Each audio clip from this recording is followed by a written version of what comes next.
Good evening, Miss Deborah. How are you? Happy Monday.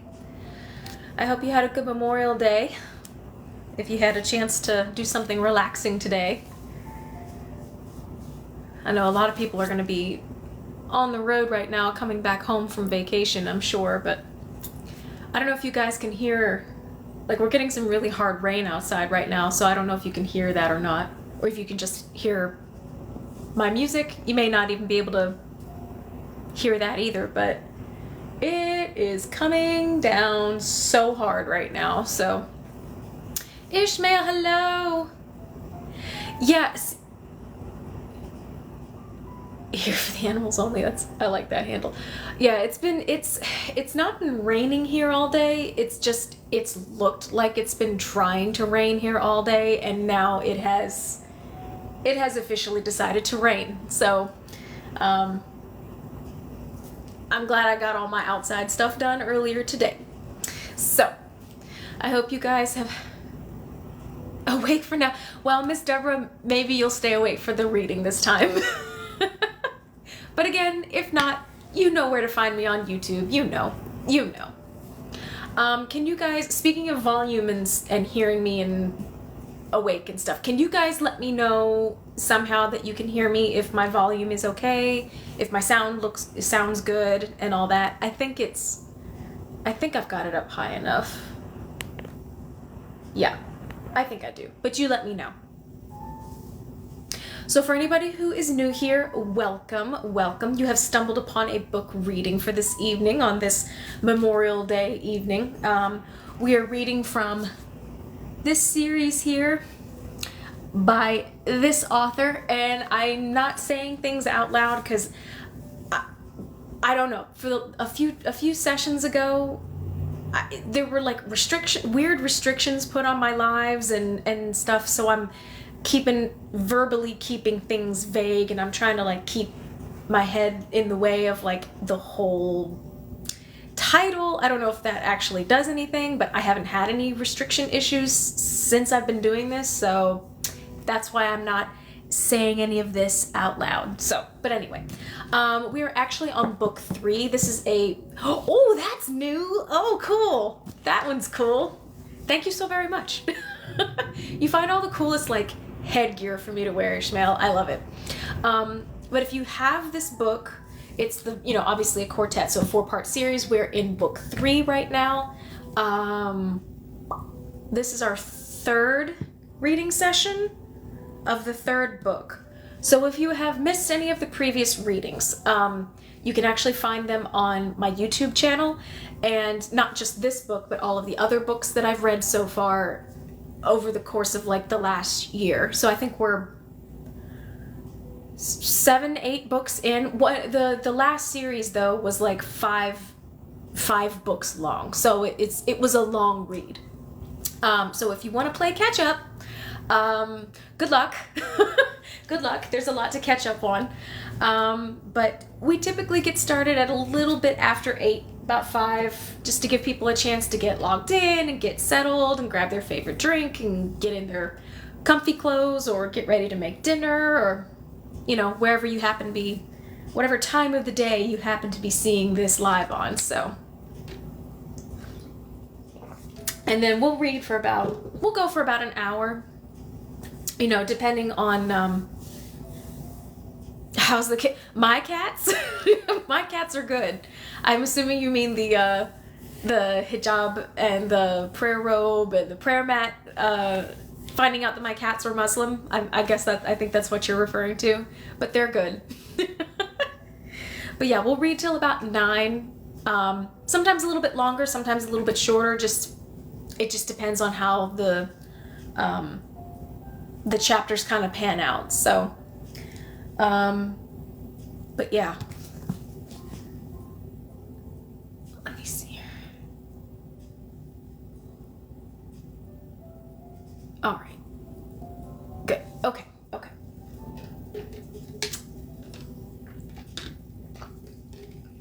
So it's about 5 after. We're going to get started. And for anyone who's been watching these lives with me, thank you so very much. I deeply appreciate your support and your encouragement and your participation. But if you know if there's anyone out there who likes audiobooks or who likes, just stories, just loves stories, and, you think, maybe they would like getting in on this whole live action, or, watching some of my replays on YouTube, direct them towards me on TikTok here, on Mondays, or direct them toward my YouTube channel. I would greatly appreciate it. And so that way we can keep things growing, and we can keep things,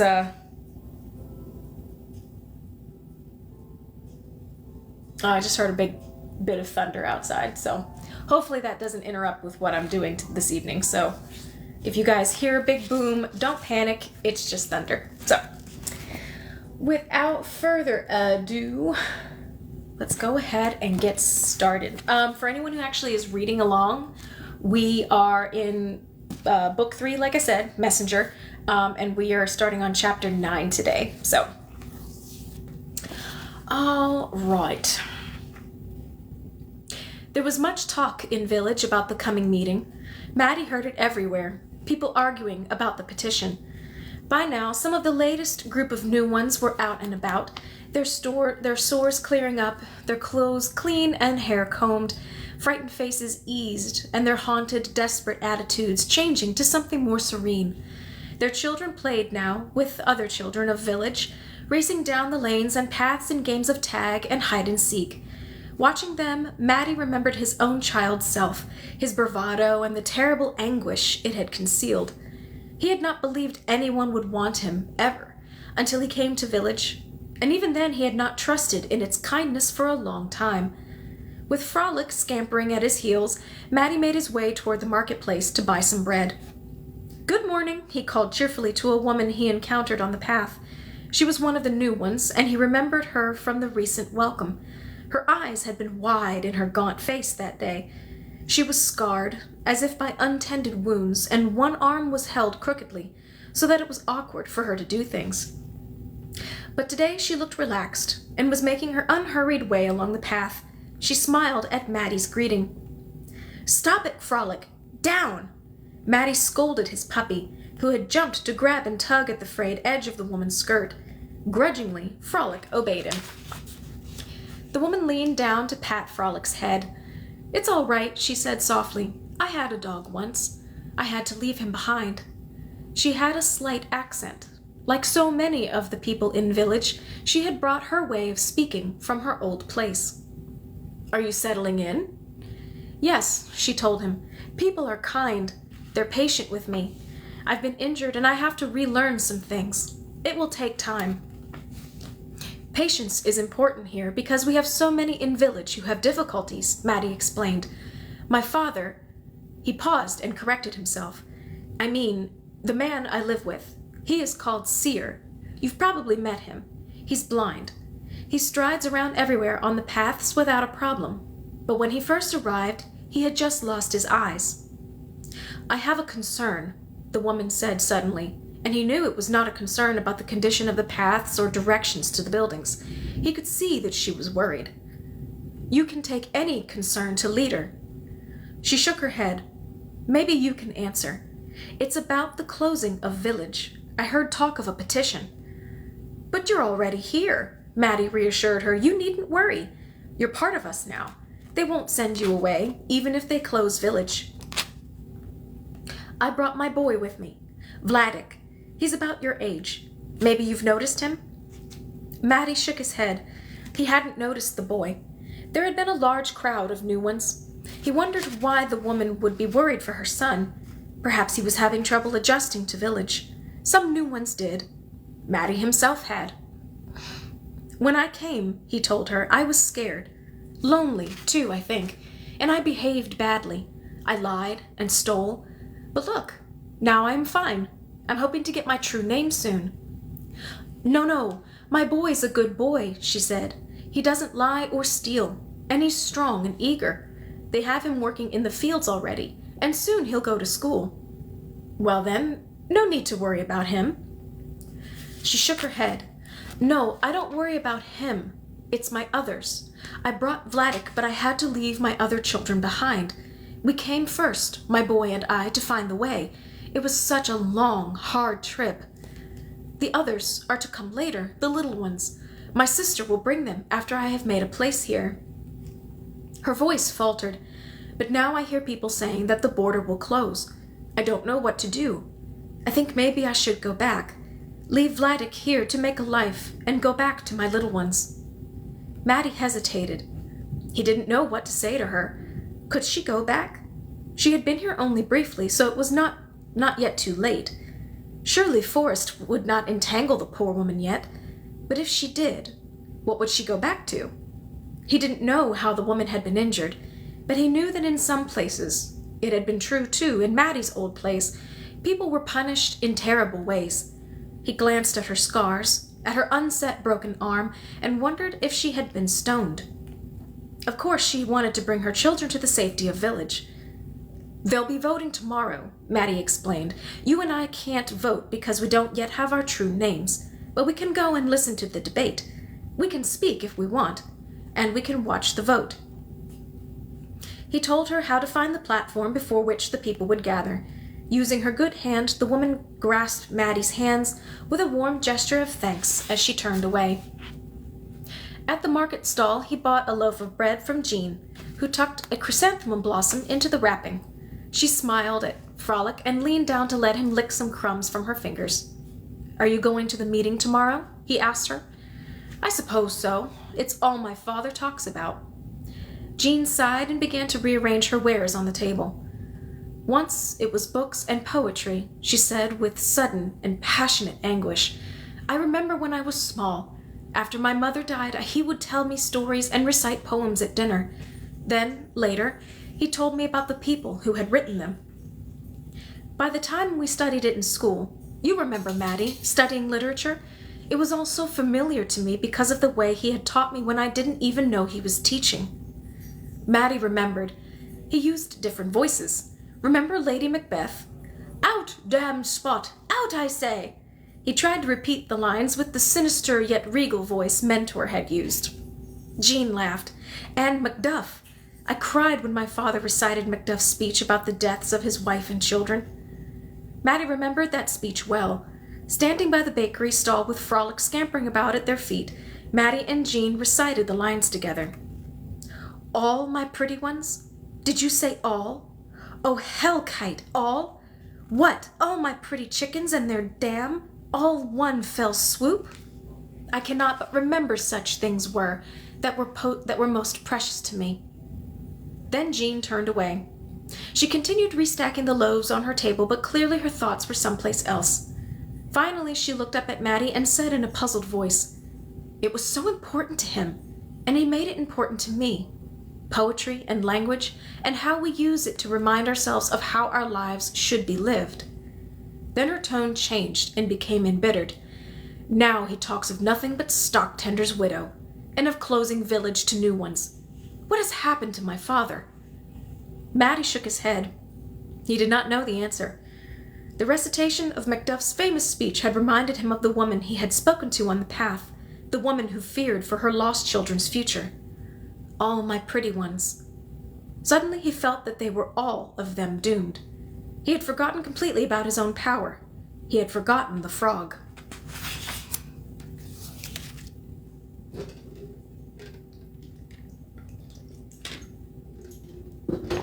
Hello to everybody who has joined us on this book reading this evening. I hope your Memorial Day weekend has been stellar so far. Chapter 10.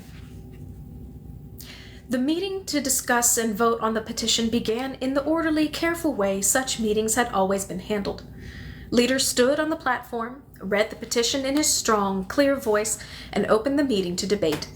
One by one, the people of village stood and gave their opinions. The new ones had come.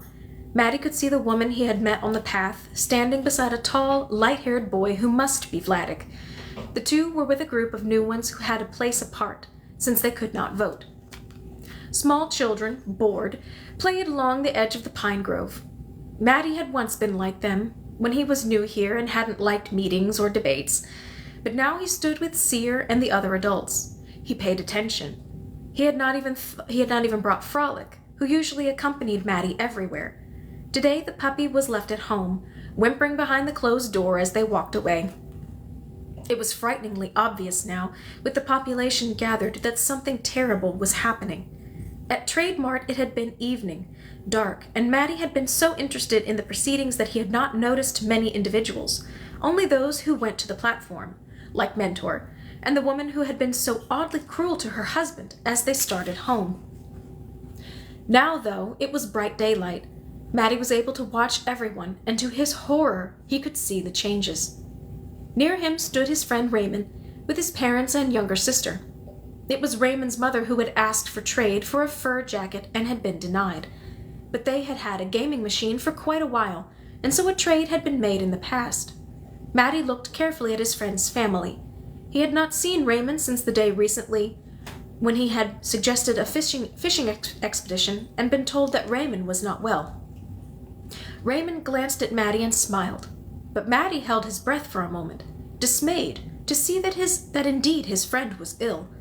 Raymond's face was no longer tanned and rosy-cheeked, but instead seemed thin and gray. Beside him, his little sister seemed sick too. Her eyes were sunken, and Maddie could hear her cough. Once, he knew, her mother would have leaned down to tend the little girl at the sound of such a cough. Now, while Maddie watched, the woman simply shook the child roughly by a shoulder and said, "Shh!" One by one the people spoke, and one by one Maddie identified those who had traded. Some of those who had been among the most industrious, the kindest, and the most stalwart citizens of village now went to the platform and shouted out their wish that the border would be closed so that we, Maddie shuddered at the use of we, would not have to share the resources anymore. We need all the fish for ourselves. Our school is not big enough to teach their children too, only our own. They can't even speak right. We can't understand them. They have too many needs. We don't want to take care of them. And finally, we've done it long enough. Now and then a lone citizen, untouched by trade, would go to the platform and try to speak. They spoke of the history of village, how each of them had fled poverty and cruelty and been welcomed at this new place that had taken them in. The blind man spoke eloquently of the day he had been brought here half dead and been tended for months by the people of village until, though he was still without sight, it had become his true home. Maddie had been wondering whether he, too, would go up and speak. He wanted to, for surely village had also become his true home and saved him. But he felt a little shy. Then he heard the blind man begin to speak on his behalf. "My boy came here 6 years ago as a child. Many of you remember the Maddie he was then. He fought and swore and stole." Maddie liked the sound of the phrase "my boy," which he had never heard the blind man use before, but he was embarrassed to see people turn and look at him. "Village changed him and made him what he is now," the blind man said. "He will receive his true name soon."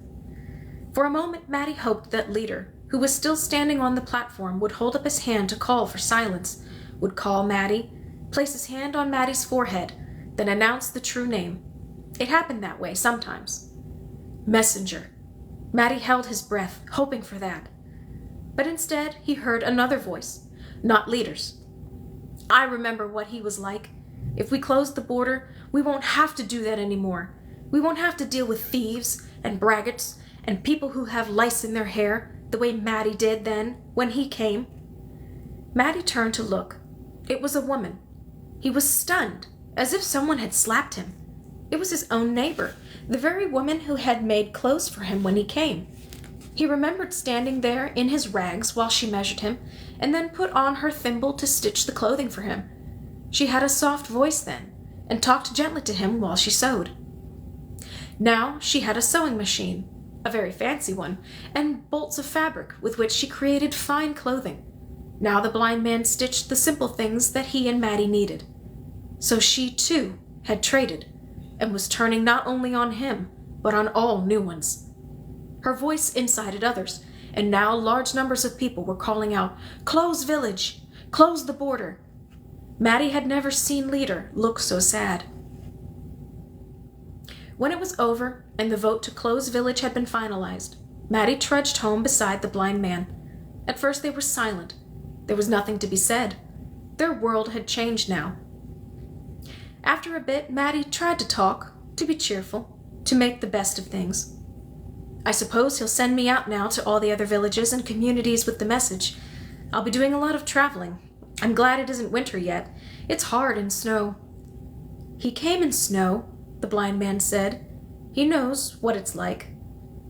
Maddie wondered for a moment what he was talking about. Who? Oh yes, he thought, the little sled. Leader knows better than anyone about things, Maddie remarked, and he's still younger than many. He sees beyond, Seer said. What? He has a special gift. Some people do. Leader sees beyond. Maddie was startled. He had noticed the quality of Leader's pale blue eyes, how they seemed to have a kind of vision most people didn't have, but he had not heard it described that way before. It made him think of what he had only recently come to know about himself. So, some people, like Leader, have a special gift? It's true, Seer replied. Is it always the same? Is it always, what did you say, seeing beyond? They were nearing the curve in the path where it branched off and led to their home place. Maddie watched in awe, as he always did, how the blind man felt the coming curve and knew even in his darkness where to turn. No, it's different for different people. Do you have it? Is that how you know where to walk? The blind man laughed. No, I've learned that. I've been without eyes for many years. At first I stumbled and bumped into things. People had to help me all the time. Of course, in the old days in village, people were quick to help and guide. His voice became bitter. Who knows what will happen now? They had arrived at the house and could hear Frolic scratching at the door and woofing in excitement at the sound of their approach. Maddie didn't want the conversation to end here. He wanted to tell the blind man about himself, about his secret. So you don't have a special gift, like Leader, but other people do? My daughter does. She told me of it that night, the night you took me to her. Kira? She has a special gift? Yes, your old friend Kira, the one who taught you manners. Maddie ignored that. She must be all grown up now. I saw her the last time I was there, but it's been almost 2 years. But Seer, what do you mean? The blind man stopped unexpectedly on the steps leading to the door. Maddie, he said with sudden urgency. What? I've just realized. The border will be closing in 3 weeks. Yes. Seer sat down on the steps. He put his head in his hands. Sometimes he did that when he was thinking. Maddie sat beside him and waited. He could hear Frolic inside, throwing himself against the door in frustration. Finally, the blind man spoke. I want you to go to your old village, Maddie. Leader will be sending you anyway with the message. He'll no doubt send you to several places, but, Maddie, I want you to go to your old village first. Leader will understand. But I don't. My daughter. She said someday she would come here to live, when the time was right. You know her, Maddie. You know she had things to accomplish there first. Yes, and she has, Seer. I could tell when I was last there. Things have changed. People take good care of their children now, and... He hesitated, unable to speak for a moment because the memory of his own abuse had returned. Then he added simply, Kira made things change. Things are better now. There are only 3 weeks left, Maddie. After the border closes, it will be too late. She won't be allowed to come. You must bring her here before that happens. If you don't, Maddie, I will never see her again. It always seems strange to me when you say, see. The blind man smiled. I see in my heart, Maddie. Maddie nodded. I know you do. I'll bring her to you. I'll leave here tomorrow. Together they rose. Evening was coming. Maddie opened the door, and Frolic leaped into his arms.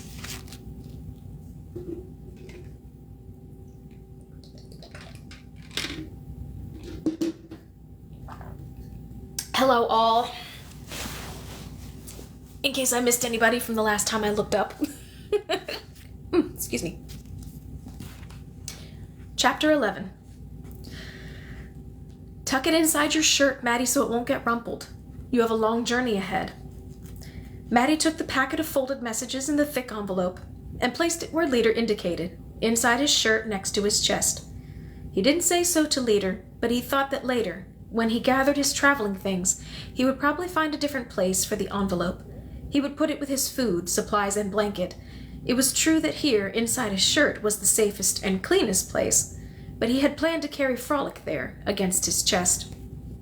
There was not time in 3 weeks to make journeys to all the other places and communities. Some of them were many days away, and a few places could be reached only by riverboat. Maddie was not qualified to go by river. The man called Boater was always the one who took messages and trading goods by that route. But it had been decided that the message would be posted on every path throughout Forest, so that any new ones coming would see it and turn back. Maddie was the only one who knew all the paths, who was not afraid to enter Forest and travel in that dangerous place. He would post the messages there, and he would go on to his old place as well. There had been ongoing communication between that place and village for years. Now they must be told of the new ruling. Leader was standing now at the window, as he often did, looking down at village and the people below. Maddie waited. He was in a hurry to be off, to begin his long journey, but he had a feeling there was something that Leader wanted to tell him, something still unsaid. Finally, Leader turned to Maddie, standing beside him.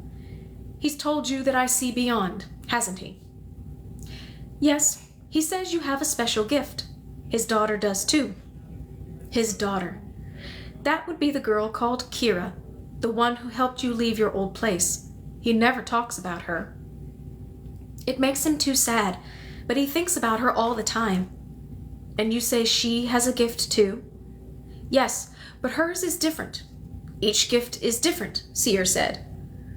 Do you know about mine? Maddie thought. But he did not need to ask. As if he had read Maddie's mind, Leader told him, I know of yours. Maddie shuddered. The gift still frightened him so. I kept it secret, he said apologetically. I haven't even told Seer. I didn't want to be secretive, but I'm still trying to understand it. I try to put it out of my mind. I try to forget that it's there inside me, but then it just appears. I can feel it coming, and I don't know how to stop it. Don't try. If it comes without your summoning it, it is because of need. Because someone needs your gift. A frog? It was a frog first. It was to show you. It always starts with a small thing. For me, the very first time I saw beyond, it was an apple. Despite the solemnity of the conversation, Maddie chuckled. A frog and an apple. And a puppy, he realized. Wait for the true need, Maddie. Don't spend the gift. But how will I know? Leader smiled. He rubbed Maddie's shoulder affectionately. You'll know, he said. Maddie looked around for Frolic and saw that he was curled in the corner asleep. I should go. I haven't packed my things yet, and I want to stop by and tell Jean I'm going so she won't wonder where I am. Leader kept him there within the comfortable curve of his arm. Maddie, wait, he said. I want to... Then he gazed through the window again. Maddie stood there, wondering what he was to wait for. Then he felt something. The weight of the young man's arm took on a quality of something beyond human flesh. It came alive with power. Maddie felt it from the arm, but he knew as well that it was pervading all of Leader's being. He understood that it was Leader's gift at work.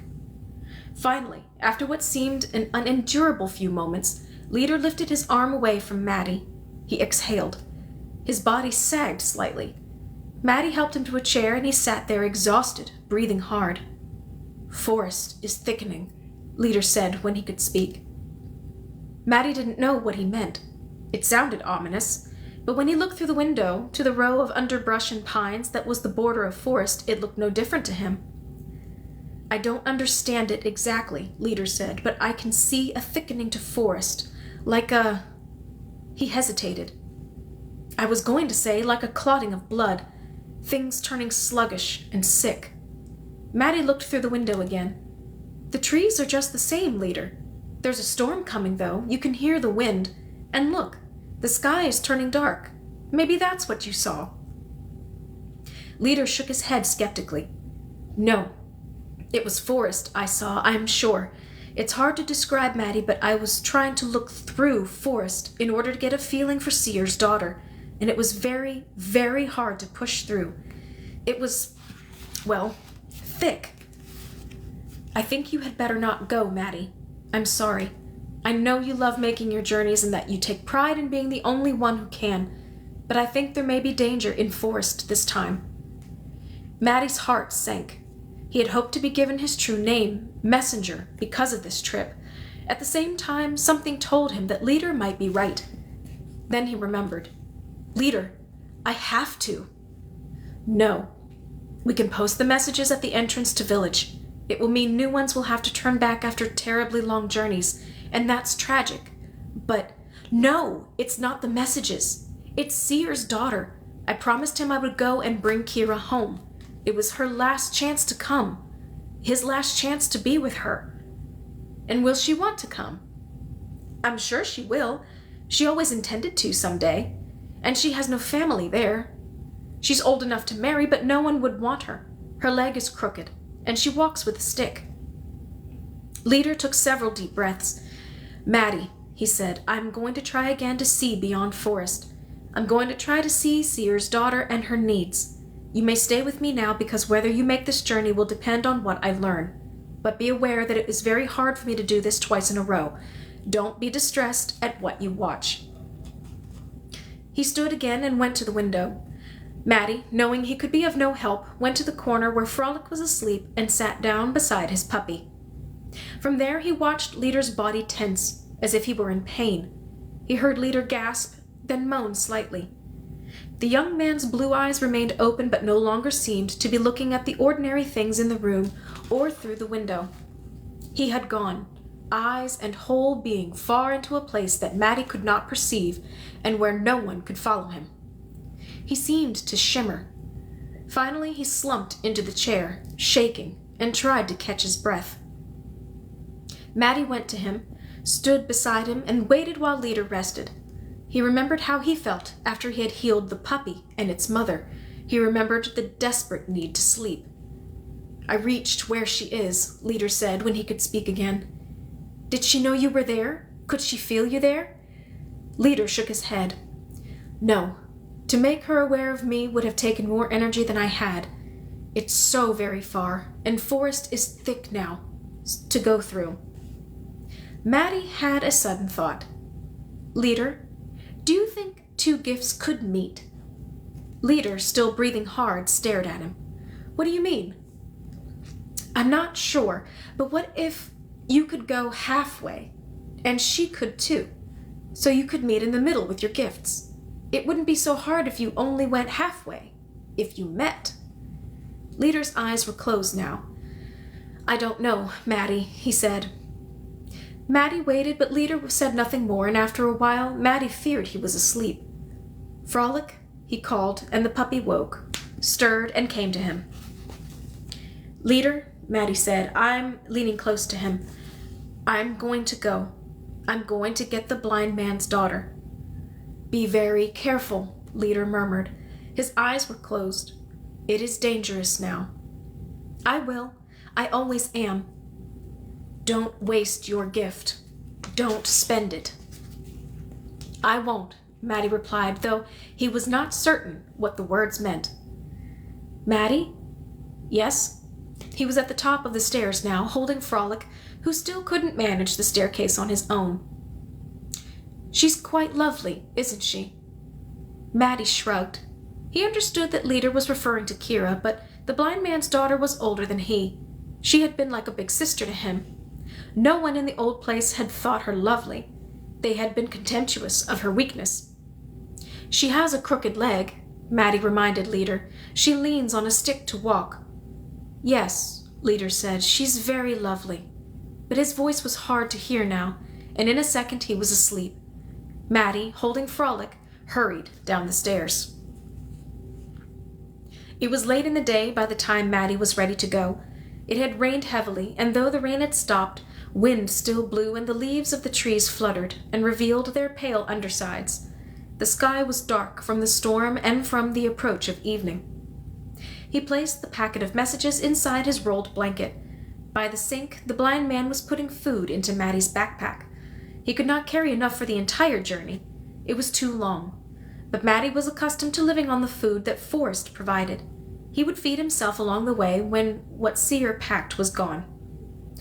"While you're away, I'll be fixing the spare room for her. Tell her that, Maddie. She'll have a comfortable place to live, and she can have a garden. I know that's important to her. She's never been without a garden. I won't need to convince her. She's always said she'd come when the time was right. Now it is. Leader could tell. So she'll know too. You said she has a gift." Maddie, folding a sweater, tried to reassure the blind man. "It's hard to leave the only place you've known." "You did it," Maddie reminded him. "I had no choice. I was brought here when they found me in Forest with my eyes gone." "Well, I did it. Many have." "Yes, that's true. But I hope it won't be hard for her." Maddie glanced over. "Don't put in those beets. I hate beets. They're good for you." "Not if they're thrown on the ground, and that's what they'll be if you put them in." The blind man chuckled and dropped the beets into the sink. "Well," he said, "they're heavy anyway. They'd weigh you down. But I'm putting carrots in. Anything but beets." There was a knock on the door, and it was Jean, her hair curlier than usual from the dampness that remained after the rain. "Are you still going, Maddie, in this weather?" Maddie laughed at her concern. "I've gone through Forest in snow," he boasted. "This weather is nothing. Yes, I'm about to leave. I'm just packing food." "I've brought you some bread," she said, and took the wrapped loaf from the basket she carried. He noticed that she had decorated it with a leafy sprig and a yellow chrysanthemum blossom. Maddie took the loaf and thanked her, though secretly he wondered how he would ever fit it in. Finally, the blind man found a way to tuck it inside the rolled blanket. "I want to stop on my way out of village and see Raymond," Maddie said. "I'd better hurry or I'll never get started." "Oh, Maddie," Jean said, "you don't know? Raymond's very sick. His sister, too. They've put a sign on the door to their house. No one can enter." Troubling though the news was, Maddie was not surprised. Raymond had been coughing, feverish-looking, and increasingly unwell for days now. "What does Herbalist say?" "That's why they put the sign up. Herbalist is afraid it may be contagious, that an epidemic could come." What was happening to village? Maddie felt a terrible unease. There had never been an epidemic here. He remembered the place he had come from, where many had died from time to time, and all of their belongings had been burned after, in hopes of destroying the illness carried by filth or fleas or, some thought, sorcery. But it had never happened here. People had always been so careful here, so clean. But he could see that the blind man's face had taken on a worried look, too, at the news. For a moment, Maddie stood there thinking while Seer arranged his pack on his back and attached the rolled blanket below it. He thought of the frog first, then the puppy, and wondered if his gift could save his friend. He could go to Raymond's house now and place his hands upon the feverish body. He knew it would be indescribably hard, would take all of his strength, but he thought there might be a chance. But what then? If he himself survived such an attempt, he would be desperately weakened, he knew, and would have to recover. He could not possibly make the journey through Forest if he first weakened himself on Raymond's behalf. Forest was already thickening, he knew, whatever that meant. It would soon become impassable. The blind man's daughter would be lost to them forever. And most important, Leader had told him to save his gift. "Don't spend it," Leader had said. So Maddie decided with regret that he would have to leave Raymond to his illness. "Look," Jean said suddenly, "look at this. It's different." Maddie glanced over and saw that she was standing in front of the tapestry Kira had made for her father. Even from where he stood, he could see what Jean meant. The entire forest area, the hundreds of tiny stitches in shades of green, had darkened, and the threads had knotted and twisted in odd ways. The peaceful scene had changed into something no longer beautiful. It had an ominous feel to it, a feel of impenetrability. He went near to it and stared at it, puzzled and alarmed. "What is it, Maddie?" Jean asked. "Nothing. It's all right." He indicated with his eyes that he should not speak aloud of the odd change in the tapestry. Maddie did not want Seer to know.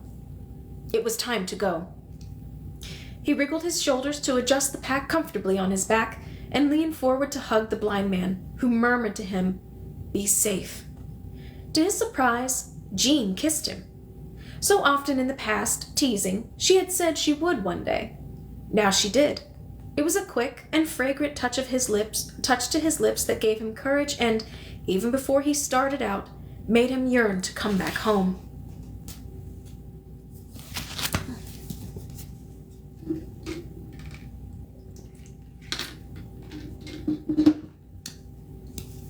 Let me see here. We have a conversation happening. What are we talking about?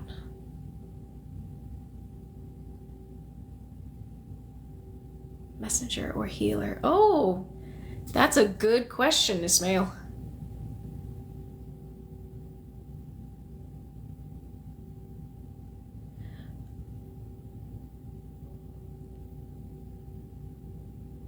No. So, Zakzulu, we're reading. It's nothing to do with religion. This book has nothing to do with religion. Not Jesus or Mary or anything like that. This is just a alternate universe story. Doesn't have anything to do with religion. So,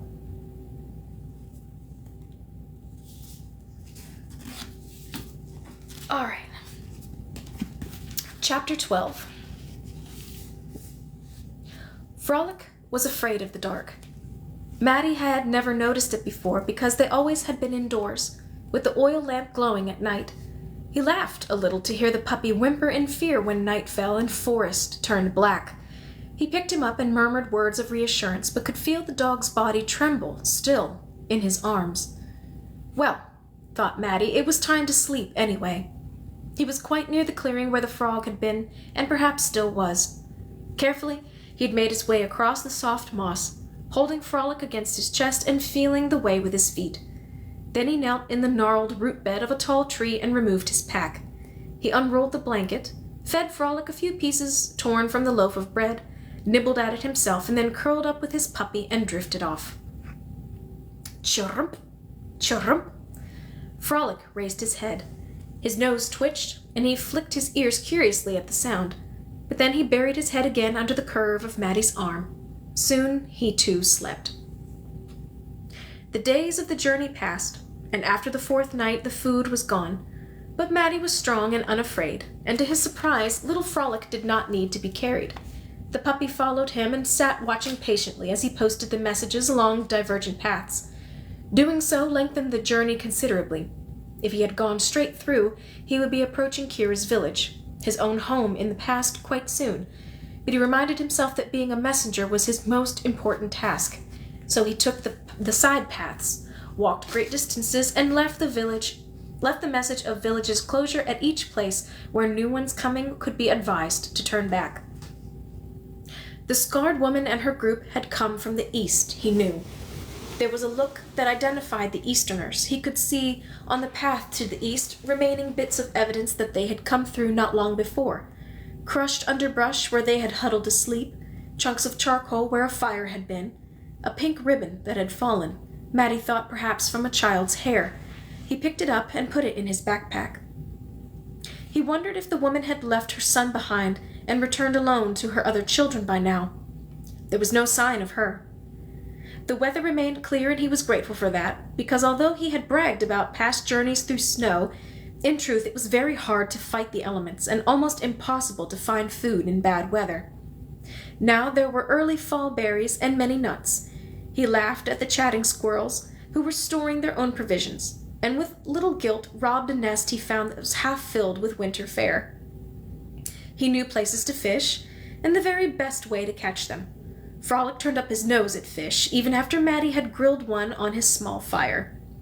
"Go hungry, then," Maddie told him, laughing, and finished the browned, glistening fish himself. Then, as he watched,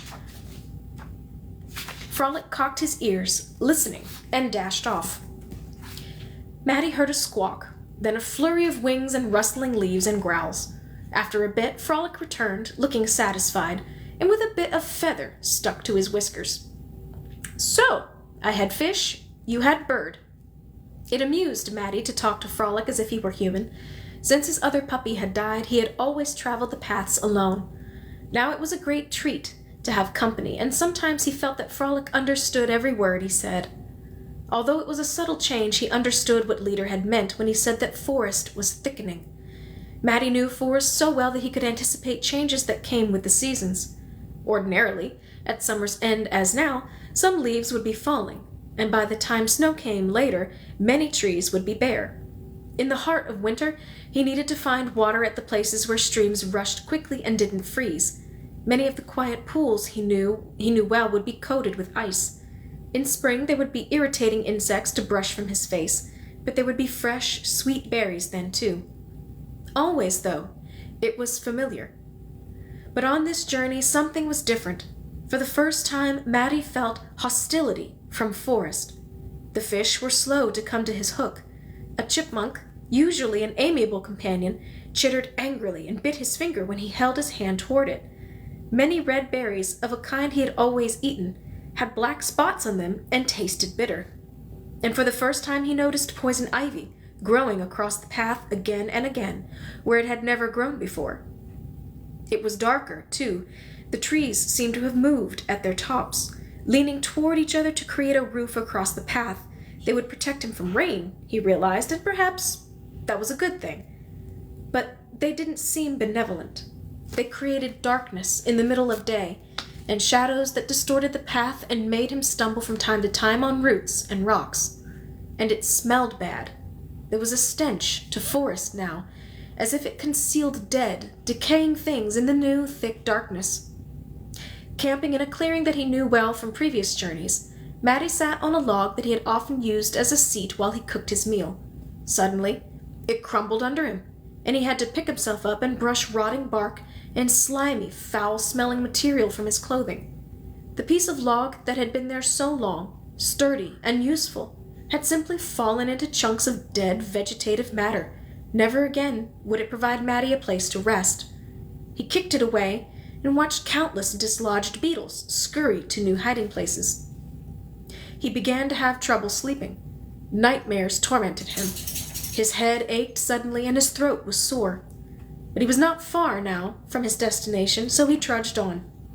To divert himself from the discomfort that Forest had become, he thought about himself as a little boy. He remembered his earliest days when he had called himself the fiercest of the fierce, and his friendship with the girl named Kira, who was the blind man's daughter.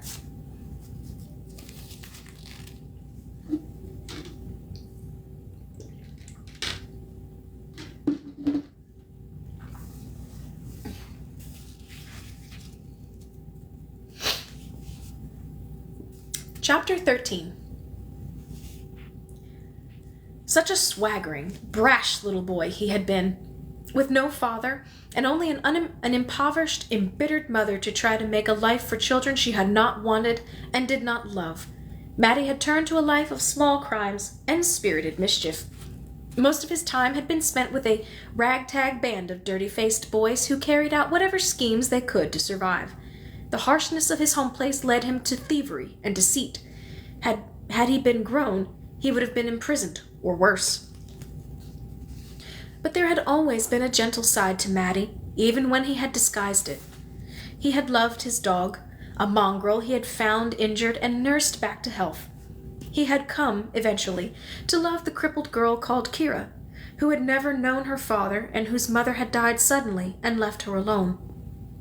Mascot, Kira had called him, laughing. Sidekick.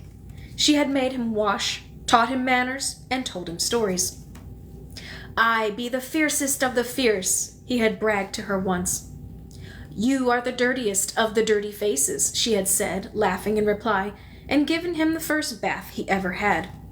He had struggled and protested, but in truth he loved the feel of warm water. He had never learned to love soap, though Kira gave him some for his own.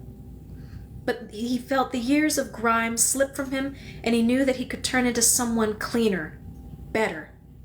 Roaming as he always had, Matty had learned the intricate paths of Forest.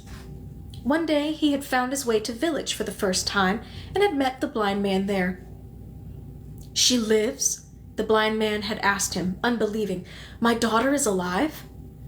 It was very dangerous for the blind man to return.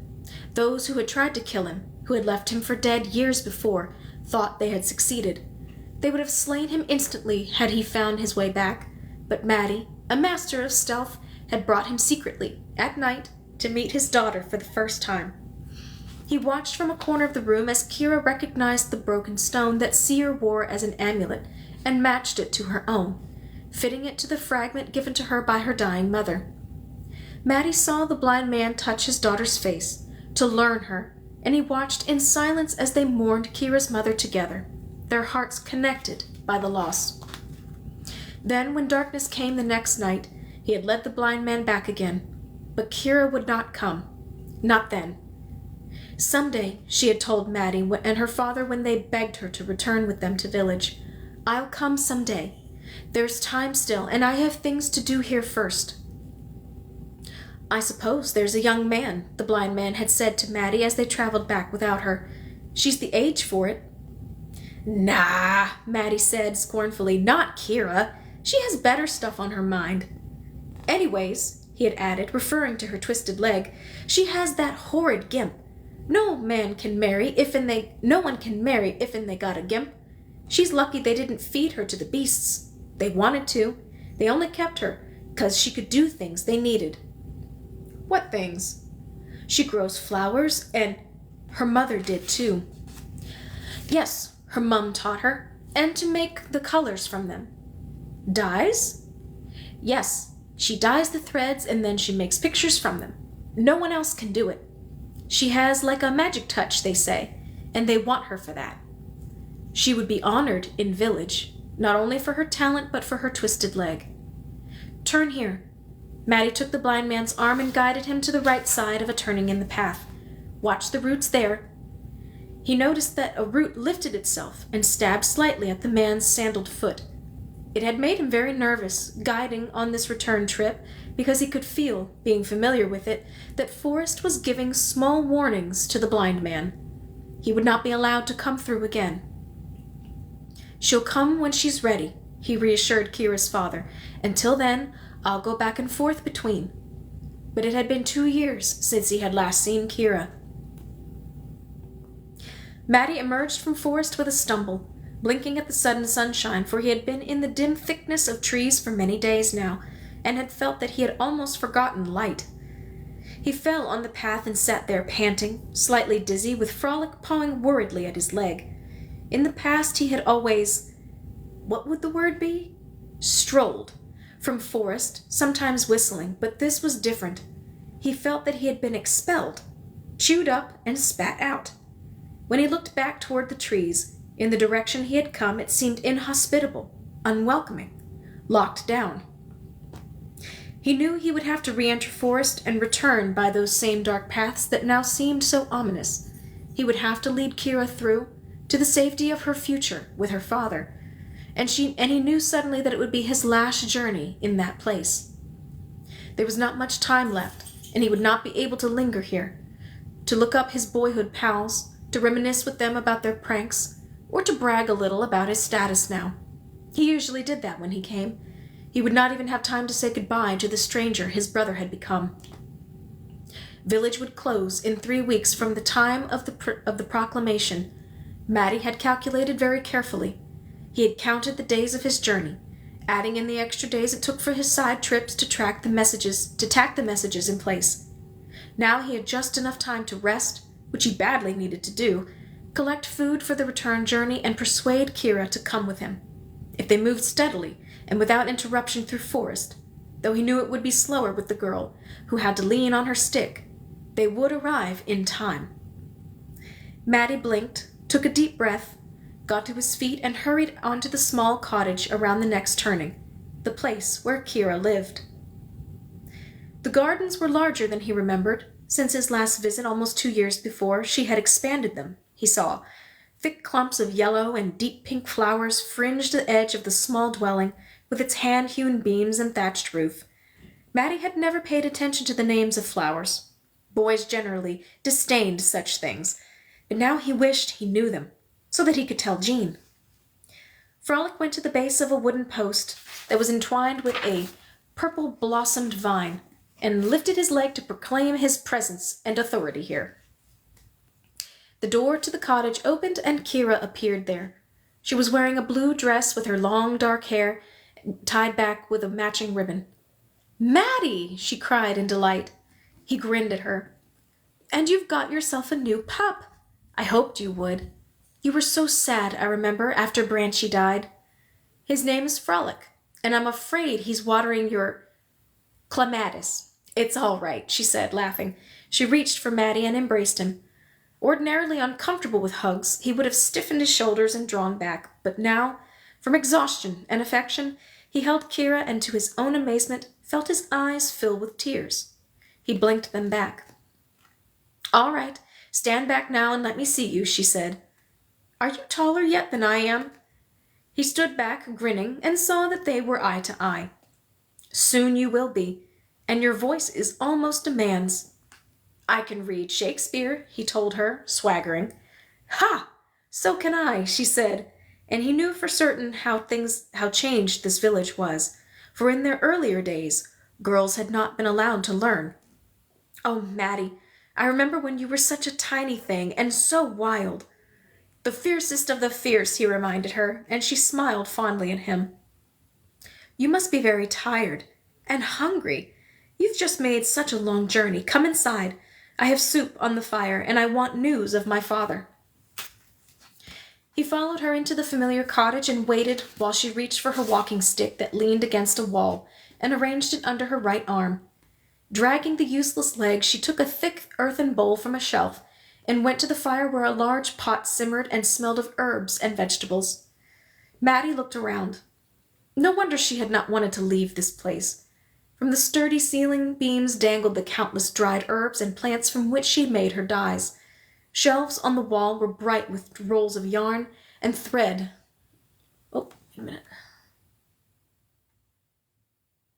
There we go.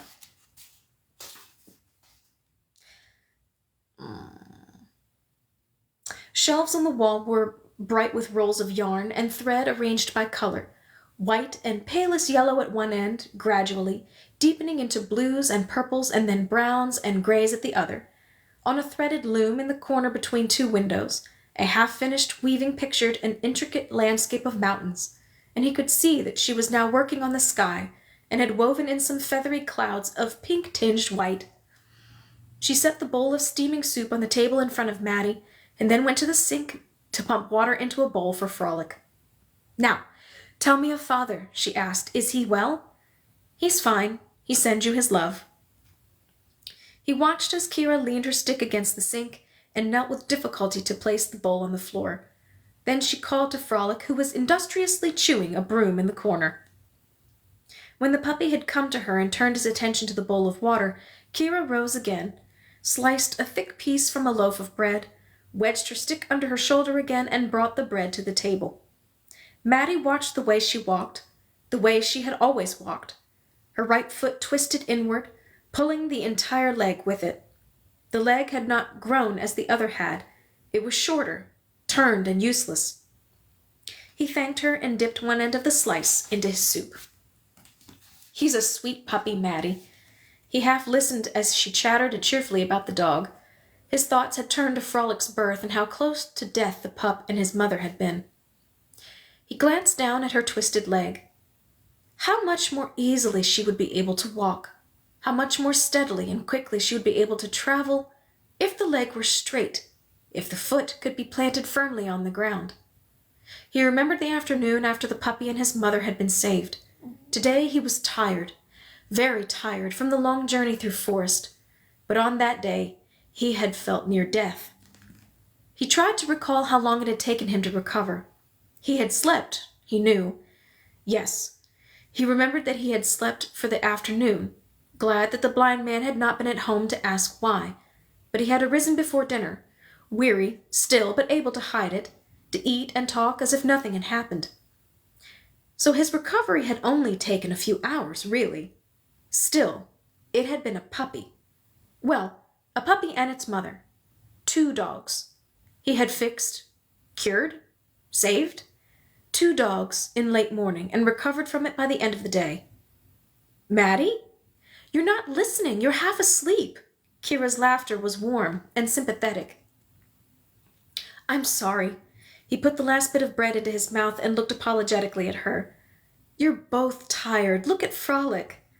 He glanced over and saw the puppy sound asleep, curled into a mound of undyed yarn heaped near the door, as if the soft pile were a mother to doze against. I have work to do in the garden, Maddie. The coreopsis needs staking, and I've not had a chance to get to it. You lie down and get some rest, now while I'm outside. Later we can talk, and you can go into the village and find your friends for a visit. He nodded and went to the couch to lie down on top of the knitted blanket that she had thrown across it. In his mind, he was counting the days they had left. He would explain to her that there was no time to visit with old pals. He watched, his eyes heavy with exhaustion, as she took his bowl to the sink, placed it there, and then, leaning on her stick, gathered some stakes from a shelf and a ball of twine. With her garden tools, she turned to go outdoors. The twisted foot dragged in its familiar way. He had known everything about Kira for so long. Her smile, her voice, her merry optimism, the amazing strength and skill of her hands, and the burden of her useless leg. I must tell you this, Maddie thought before he slept. I can fix you.